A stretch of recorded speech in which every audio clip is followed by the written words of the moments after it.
Gabriel గారు మీకు తెలుసు కదా, చనిపోయారు. ఆయన ఏం చేసేవారంటే ప్రార్థన చేసేవారు. ఏమని ప్రార్థన చేశాను, ప్రభువా ప్రతిరోజు తెల్లారగట్ల 3 గంటలకే ప్రార్థన చేసుకోవాలి నాయన. వేకువజామునే ప్రార్థన చేయమని బైబిల్‌లో ఉంది నాయన. ఎలాగనైనా నాకు మెలుకువ రావడం లేదు. నాకు నిద్ర పట్టేస్తుంది. తెల్లారి 8 గంటలకు మెలుకువ వస్తుందని ప్రతి ఉదయం ప్రార్థన చేసుకునేవాడు.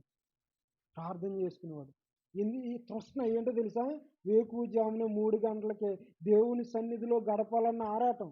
అందుకని ఆ ప్రార్థన కొరకు ఆసక్తితో, దేవా 3 గంటలకు ప్రార్థన చేయాలి నాయన, నాకు మెలుకువ రావడం లేదే నాయన అని 3 నెలలు ప్రార్థన చేశాడు అలాగా. అలా ప్రార్థన చేస్తా ఉంటే ఒకరోజున ఏం జరిగిందో తెలుసా? 3 అవ్వగానే ఒక రెక్క శబ్దం గుయ్యంటొచ్చింది చెవి దగ్గర. ఉలిక్కిపడి లేచాడు. టైం చూస్తే 3 అయింది. మోకాళ్ళ మీద ఒక గంట ప్రార్థన చేసుకుని పడుకున్నాడు. మళ్ళా ఆ రోజు మళ్ళా ఉదయం 3 గంటలకు మళ్ళీ రెక్కతో ఉయ్ అనేది. అర్థమైందా? అలాగా 2 సంవత్సరాల వరకు దేవదూత వచ్చి లేపేది. దేవదూత వచ్చి రెక్కతో ఇలా అనేది. ఆ శబ్దానికి ఎంత నిద్రలో ఉన్నా ఆయన ఏం చేసేవాడు తెలుసా? 3 గంటలు లేచేవాడు. 3 గంటలు లేచి ఆయన ఏం చేసేవాడు తెలుసా? నాకు ఫోన్ చేసేవాడు, అయ్యా 3 అయింది లేకు ప్రార్థన చేయని. అర్థమైందా?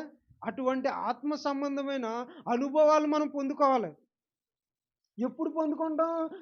ఆయన నీతి కొరకు, ఆయన రాజ్యం కొరకు ఆకలి దప్పులు కలిగి, నాయన మీ సన్నిధిలో ప్రార్థన చేసుకోవాలని ఉంది నాయన, వాక్యం చదువుకోవాలని ఉంది నాయన, నా వల్ల కావడం లేదు నాయన, నన్ను బలపరిచిన ఆయన నువ్వు ఆయన సన్నిధిలో అడిగినప్పుడు దేవుడు ఏం చేస్తాడో తెలుసా? తన దూతని పంపించి నిన్ను లేపుతాడు. తన దూతను పంపించి నిన్ను ఆ సమయానికి బలపరుస్తాడు. ఆ అనుభవం ఆయన జీవితంలో ఎప్పుడు మర్చిపోలే. దేవదూత రావడం మంచం దగ్గర రెక్కతో ఇలాగనేది. ఆ శబ్దానికి ఉలిక్కిపడి లేచి ప్రార్థన. అలా ప్రార్థన చేసినప్పుడు ఆయన ఆత్మతో నింపబడేవాడంట. దేవుని ఆత్మ చేత నింపబడి చెప్పనాశక్యం కానీ ఆ ఆనందాన్ని అనుభవించేవాడంట.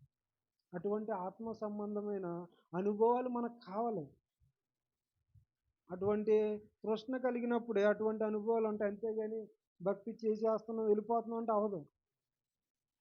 బైబిల్లో రాయబడి ఉంది, పరలోక సంబంధమైన ప్రతి ఆశీర్వాదం యేసుక్రీస్తు ద్వారా మీకు అనుగ్రహించబడింది. అంటే పరలోకంలో కొన్ని ఆశీర్వాదాలు ఉన్నాయి, అవి భూమి మీద మనం అనుభవించాలి ఆత్మ సంబంధులుగా.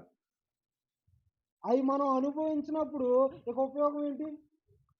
ఇప్పుడు గవర్నమెంట్ ఉద్యోగం వచ్చిందనుకో, మొదట ఏమవుద్ది అంటే చిన్న ప్రమోషన్ వస్తుంది, తర్వాత ఇంకొంచెం పెరుగుతుంది, తర్వాత ఇంకొంచెం, అంటే శాఖలు పెరుగుతూ ఉంటుంది.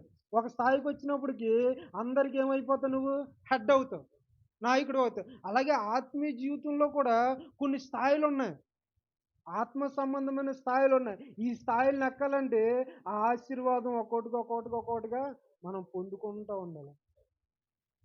అవి ఎప్పుడు పొందుకుంటామో తెలుసా? దేవుని సన్నిధిలో తృష్ణ కలిగి ప్రార్థన చేసినప్పుడు మనం పొందుకుంటాం. ఇవి విశ్వాసులకి కావాలి, సేవకులకి కావాలి. అటువంటి అనుభవాల్లోకి వెళ్ళినప్పుడే మనం ఆత్మీయంగా ఎదగలం. అప్పుడే మన ద్వారా దేవుడు ఏం చేస్తాడో తెలుసా? అద్భుతమైన కార్యాలు చేయగలడు, మనం చూడగలం కూడా. నా జీవితంలో అటువంటి ఎన్నో జరిగినాయి. కాబట్టి అటువంటి అనుభవాల కొరకు మనం తృష్ణ కలిగి ఉందాం. అటువంటి ఆలోచనల కొరకు మనం ముందుకు సాగుదాం.